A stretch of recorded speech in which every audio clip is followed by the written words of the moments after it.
7600 voix exprimées, 4255 en faveur de Sarkozy, 3354 pour Hollande. Eh bien, ces voix, elles tombent toutes dans le décompte des bulletins nuls. À Papeete, 11 bureaux de vote sur 15 ont été sanctionnés par le Conseil constitutionnel. Aujourd'hui, le Conseil municipal fait grise mine. La décision, elle est grave, d'autant que les irrégularités qui auraient été constatées, c'est uniquement sur la forme. En cause des petits bâtonnets qui n'auraient pas été tracés conformément au code électoral, comme l'a constaté l'envoyé du Conseil constitutionnel. En Polynésie, le décompte par paquet d'enveloppes se pratique communément. Cette dame, elle aurait été à Raibave, elle aurait été à Bora Bora, elle aurait été à Wauka, c'est pareil, elle aurait constaté les mêmes choses.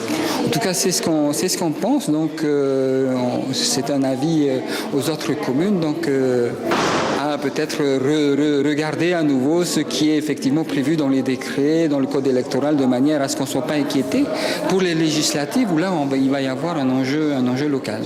Autre problème, pas assez de scrutateurs au moment du dépouillement, mais dès que les bureaux de vote ferment, la population rentre chez elle. Voici donc l'histoire d'une autre spécificité polynésienne qui invalide le vote de 7600 électeurs. Pas de quoi toutefois remettre en cause l'élection présidentielle. 1 139 983 voix séparent les deux candidats. Mais dans l'ensemble français, c'est quand même Papeete qui a été la commune la plus lourdement sanctionnée.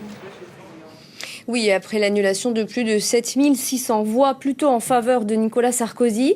Voici les résultats définitifs en Polynésie française. 53,06% pour le président sortant qui perd donc un peu d'avance contre 46,94% pour le candidat élu François Hollande. Et puis sachez que 4 autres communes ont été sanctionnées. Saint-Rémy, Artigues, Josserand et Le Mans.